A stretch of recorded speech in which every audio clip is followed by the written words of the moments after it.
brought to you by Palvi Agrico. आता शेतीसाठी जे काही लागणार ते घरपोच मिळणार, तेही मोबाईलच्या एका क्लिकवर.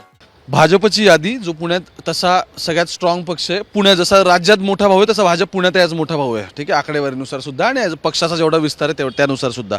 आता मला हे विचारायचं आहे तुम्हाला की पुण्यामध्ये भाजपने शेवटपर्यंत आपण काय करतोय, आपण काय करणार आहोत हे स्वतःच्या लोकांना नाही सांगितलं तर युतीच्या माणसांना कसं काय कळणार, बरोबर आहे की नाही? तर मग माझं म्हणणं आहे की भाजपने मित्रपक्षांना पुण्यात गंडवलं का?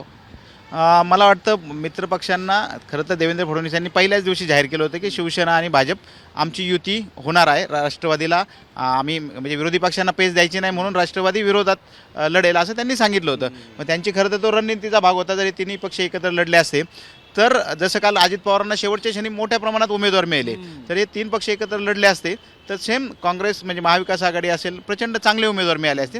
ते रोखण्यासाठी त्यांनी पहिला डाव यशस्वी टाकला. पण भाजप शिवसेना युतीत मला वाटतं भाजपने पद्धतशीर पुण्यात शिवसेनेचा गेम केला. अखेरच्या दिवसापर्यंत शिवसेनेला फरफटत ठेवलं. त्यांची भूमिका पहिल्या दिवसापासून ही ठाम होती की आम्ही 15 जागांच्या वर एकही जागा शिवसेनेला देणार नाही. त्याच्यावर कुठे मला वाटतं शिवसेना म्हणजे एकमत झालं असतं. पण जेव्हा भाजपने ही भूमिका घेतली की दंगेकरांसाठी आम्ही एकही जागा सोडणार नाही. 2 जागा होत्या वाटतं दंगेकरांना. नाही आहे ते कदाचित आपल्यापुढे कुठलीच लिस्ट आलेली नाही. सांगणं एक आणि करणं एक हे राजकारणात दिसतं. पण भाजपचे नेते हे खाजगीत सांगत होते की आम्ही दंगेकरांना जागा सोडणार नाही. आणि मला वाटतं युतीचं घोडं तिथंच अडलं, तिथंच युती तुटली. आता नेते दाखवतात पोपट मेला युतीचा, जाहीर कुणी करायचा हेच चाललंय. आम्ही नाही जाहीर करणार, युती कायम आहे. दोन्ही पक्ष लपवाछपी करतात. पण भाजपनी सेनेची फरफड केली. राष्ट्रवादी फार लवकर शहाणी झाली. मला वाटतं राष्ट्रवादी फार विस्कळत होती, दोन्ही राष्ट्रवादी. पण अजित पवारांनी जे इथं ठाण मांडलं आणि जे व्यवस्थित प्लॅनिंग बघा म्हणजे अजित पवारांनी ना शेवटच्या दिवशी काल सकाळी एबी फॉर्म वाटायला सुरुवात केली. पेशन्स ठेवलं. त्यांना लक्षात आलं होतं की भाजपकडे जो काही हा सगळा गोंधळ आहे अनेक चांगले उमेदवार आपल्याला हाताशी लागेल. आणि त्यांच्या अपेक्षेप्रमाणे अगदी शेवटच्या म्हणजे उमेदवारी अर्ज भरायच्या 1 तास आधी अमोल बालवडकर सारखा एक मातब्बर चेहरा उमेदवार त्यांच्या हाताला लागला की ज्यामुळे तिथल्या बाणेर बालेवाडीचं अख्ख्या प्रभागाचं गणित बदलले.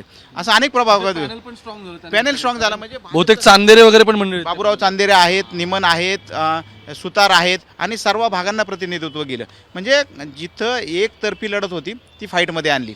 आणि बघा म्हणजे मागच्या वेळेस शिवाजीनगरमध्ये 0 होते भाजप सर्वच्या सर्व जागा आणि विरोधी पक्ष 0. आज त्या शिवाजीनगरमध्ये दत्ता भैरट, निलेश निकम, ढोरे असे चांगले उमेदवार शेवटचे शनी यांच्या हाताला लागले आणि फाईटमध्ये आलं. म्हणजे जे काही भाजपने नियोजन केलं होतं ते गणलं. हां, जे भाजपने जे पहिल्यापासून नियोजन केलं होतं अगदी छान नियोजन होतं. भाजपचं मातब्बर उमेदवार होते, सगळी यंत्रणा होती. पण मला वाटतं मेनी कुक आणि ते काय म्हणतो ना आपण ते too many cook spoil the food, तसा प्रकार शेवटच्या टप्प्यात. प्रत्येकाने मीठ टाकलं. काय टाकलं कळेल, कोणी काय मीठ टाकले, कोणी मसाला टाकलाय, कोणी पाणी ओतलंय, काय काय कळेल. आता कदाचित त्यांना ते लक्षात पण आलं असेल. पण मला वाटतं त्यांचं गणित आत्ता बिघडलंय. आता परवा ज्यावेळेस अधिकृत उमेदवारी म्हणजे महापालिकेकडूनच जाहीर होईल, कुठं बंडखोरी घडली, कुणी माघार घेतली, कुठं काय चुकलं हे चित्र स्पष्ट होईल. त्यासाठी 2 दिवस वाट बघावं लागेल. पण मला ब्रिजबोनसाठी समजायचं म्हणजे भाजपपासून आपण सुरू केलं कारण अर्थात मोठा भाऊ आहे, स्ट्रॉंग इथला होल्ड आहे.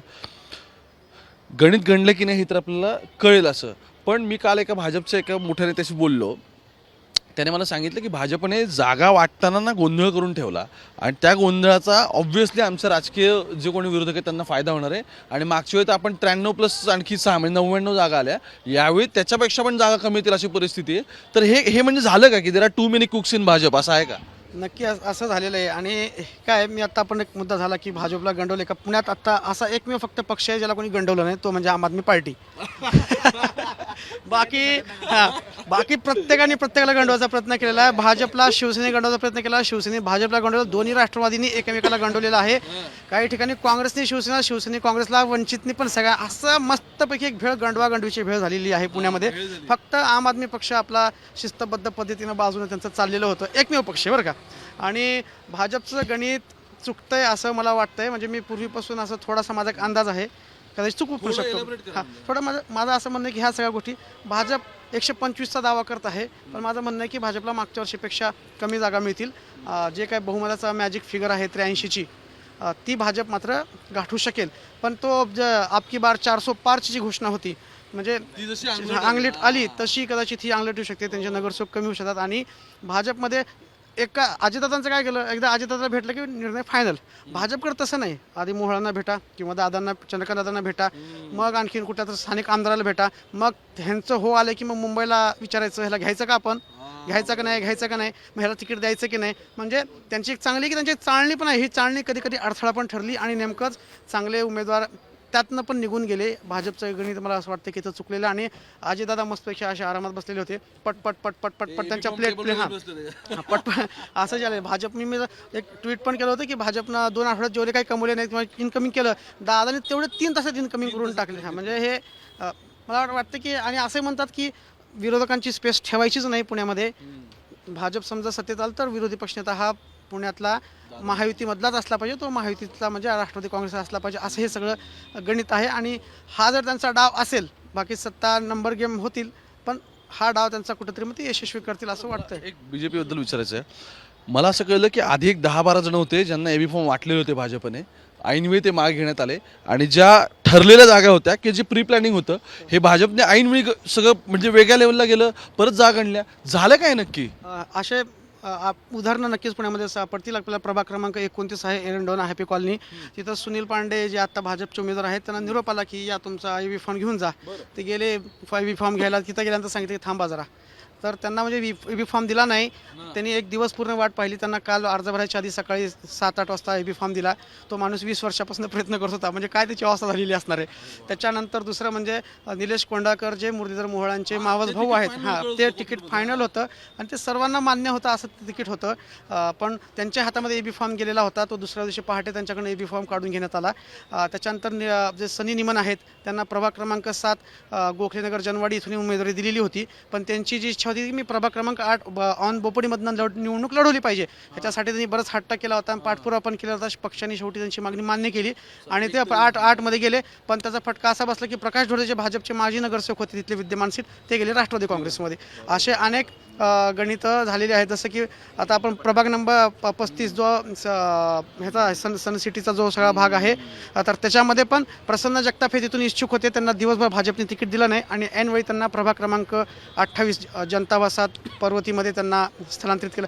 असे अनेक किस्से घडलेले आहेत की ज्याचं तिकीट फायनल आहे असं वाटत होतं, त्यांना तिकीट दिलं गेलं नाही किंवा त्यांना खूप वेळ वाट बघावी लागली, पत्तेकडे आले. आणखीन एक किस्सा म्हणजे प्रभाग क्रमांक 26 जो घोरपडेपेठ, गुरुवारपेठ आणि समताभूमी हा शहरातल्या मध्यवस्तीतला भाग आहे, तिथे सम्राट थोरात आणि अजय खेडेकर ह्या दोघांसाठी एकच जागा होती. त्या दोघांमध्ये प्रचंड भांडणं चालू होते. 10-15 दिवसापासून ते ऐकल त्यावर होते दोघं. नाही, मी माझ्या घरातली महिला देणार नाही, तू दे, मी थांबणार. तो म्हणाला का मी थांबणार आहे, तू तुझ्या घातली. एवढं ते ईर्षेला पेटलेलं भांडण होतं. आता मजा सांगतो ना, तर चंद्रकांत त्यांना जावं लागलं त्याच्यात. ते थोरातांच्या घरी गेले, त्यांना समजून सांगितलं की बाबा तू असं करू नको, घरातली महिला दे. त्यांनी पण थोडंसं सुरुवातीला हो नाही केलं.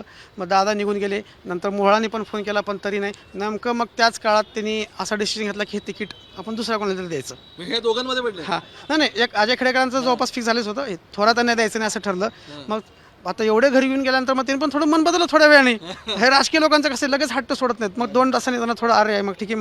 त्यांनी जेव्हा परत कॉन्टॅक्ट चालू केला की मला तिकीट हवं आहे, ते म्हणजे गेलं तिकीट. ते तिकीट गेलं असं म्हटल्यानंतर ते असं कसं काय गेलं, मग तुम्ही माझ्या घरी कशाला आला होतात. हा सगळा ड्रामा मला कार्यकर्त्यांकडनं जेव्हा कळाला, तेव्हा अखेरच्या क्षणी सम्राट थोरांची मिसेस आहेत ऐश्वर्या, त्यांना उमेदवारी देण्यात आली आणि इकडे पुरुष गटातनं अजय खेडेकरांना तिकीट बसला. पण ह्या सगळ्या ह्याच्यामध्ये भाजपचा एक निष्ठावंत कार्यकर्ता आहे राजेंद्र काकडे, त्यांच्या पत्नीचं तिकीट तर फिक्स होतं, ह्या गोंधळात त्यांचं तिकीट कापलं गेलं. अशा अनेक घडामोडी पुणे शहरामध्ये झालेल्या आहेत. आणि काही इच्छुक, काही निष्ठावंतांना खरंच तिकीट मिळालेले आहेत. म्हणजे परत मुरली मोहळांच्या वॉर्डमध्ये आपण गेलो 31 नंबरमध्ये, तर तिथं जगन्नाथ कुलकर्णी आहेत, त्यांचे ते खूप सिनियर आहेत. मागच्या वेळेस त्यांनी उमेदवारी मिळाली, आंदोलन पण केलेलं होतं 2017ला. तर त्यांच्या मिसेसला ऐनवेळी तिकीट दिलेलं होतं. ते कोंढाकरांचा सगळा जो गेम झाला, तर तिथे असं काही चांगल्या गोष्टी, काही वाईट गोष्टी, पण त्याचे परिणाम नक्की होणार आहेत हे मात्र निश्चित आहे.